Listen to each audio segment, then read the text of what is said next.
Clyde, I hope you can sing. I would like to introduce our next speaker today. Clyde Gaw is here with us. I've known Clyde for a number of years, and on our executive council, Clyde is in charge with chairs our advocacy council, and we advocate for arts in a number of ways. This is kind of an advocacy issue right now, although it's really technically called Youth Art Month. We are advocating for the purpose of arts in our schools. But Clyde also does a number of other things for us, and it's through his activities that we are aware of issues in our state regarding the quality of art education and where it's going, and it's something that's really important to us.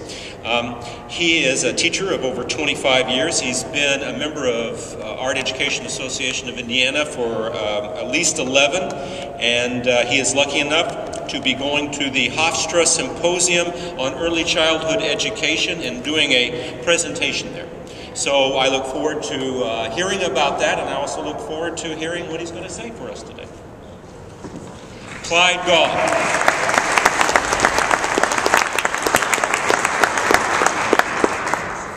Thank you, Brad. Good afternoon. My name is Clyde Gaw.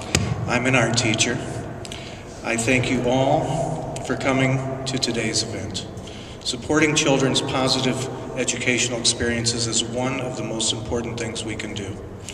One thing I know about is meaningful learning. This phenomenon could be described as life-changing for those who experience it. When you see meaningful learning as a teacher, you could see students absorbed in a state of flow, a psychological state, characterized by a dynamic single-mindedness of purpose accompanied by intense feelings of engagement. Rigor is facilitated from within. Emotional attachment is key to meaningful learning. Flow states are what art education is all about. When children are engaged in creative experience, they are receptive to all other kinds of learning. And this is what art teachers do. They engage the visual and tactile senses with the creative spirit in your children. They integrate art experience with essential educational content like reading, writing, geometry, history, critical thinking, and problem solving.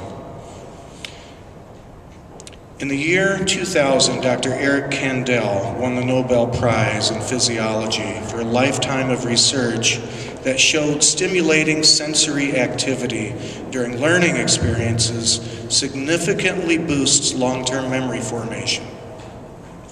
When sensory stimulation occurs, cells produce extra serotonin, a neurotransmitter that helps cells to grow.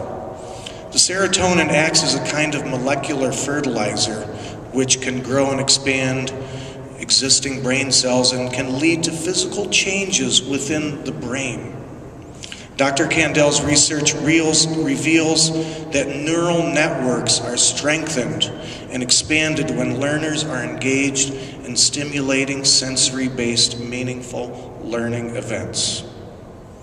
So when you see that picture of that little boy over there working on his drawing, you know that there's a lot of sensory stimulation going on. The key to meaningful learning here is that the hands and eyes are the agents of cognition. Consequently, when educational experiences are not stimulating, learning can go into one ear and out the other. This fact is extremely important for policymakers and voters to consider, especially with regard to education policy.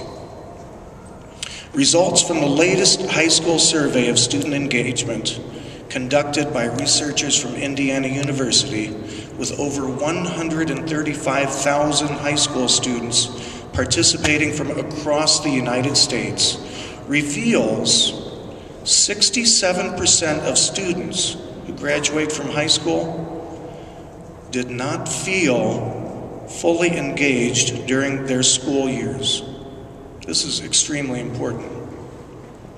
Upon further examination in the survey, students do reveal that subject areas like art, music, drama, boy, music, those tech barbershop ensemble singers was something else. Unbelievable. Subject areas like art, music, and drama provide students with significant opportunities to personally connect with their learning.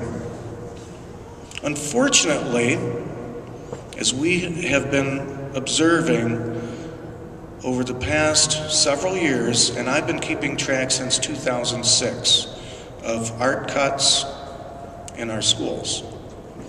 Learning opportunities in the arts are dwindling in school corporations across the country and here in the state of Indiana. And there are different degrees to cuts.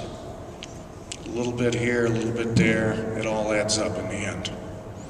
An unprecedented education funding crisis this year has led to program cuts and teacher layoffs. I was just at a meeting at IPS last Tuesday, and they announced that kindergarten art and music and primary level first grade art and music are going to be cut. The revenue forecast for next year is not good. The specter of larger class sizes, elimination of electives like art and music will increase the likelihood of more disengaged learners.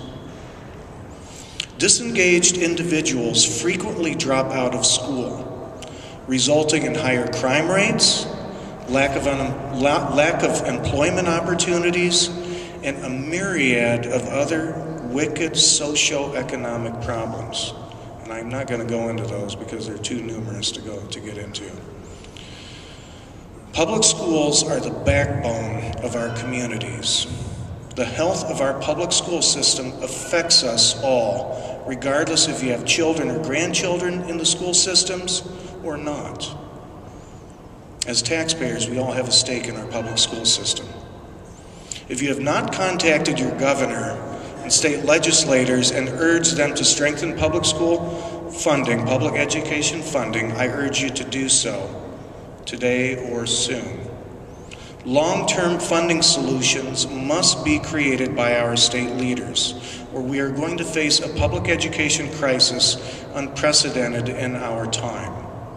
If your child's art program has been cut, communicate with your school board to reinstate those programs once emergency school funding measures have been provided.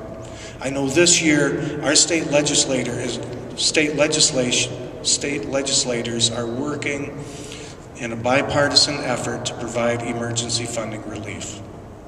And I know that this coming week is going to be critical in getting emergency funding back into the hands of school corporations so that we don't see more program eliminations and more teacher layoffs.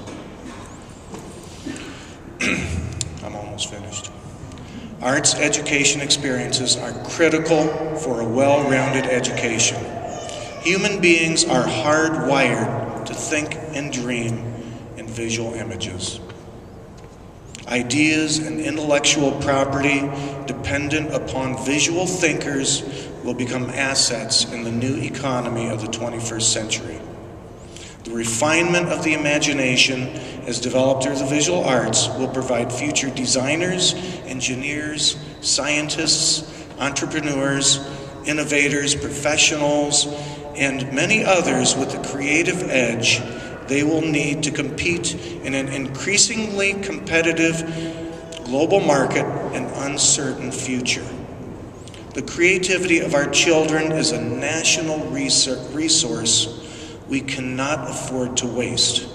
We cannot afford future failures of imagination. I thank you all for bringing your families here today, and I thank you for your support of arts education. I'd like to now introduce our fabulous Youth Art Month chairperson, Ms. Sue Perry of Tippecanoe County School Corporation.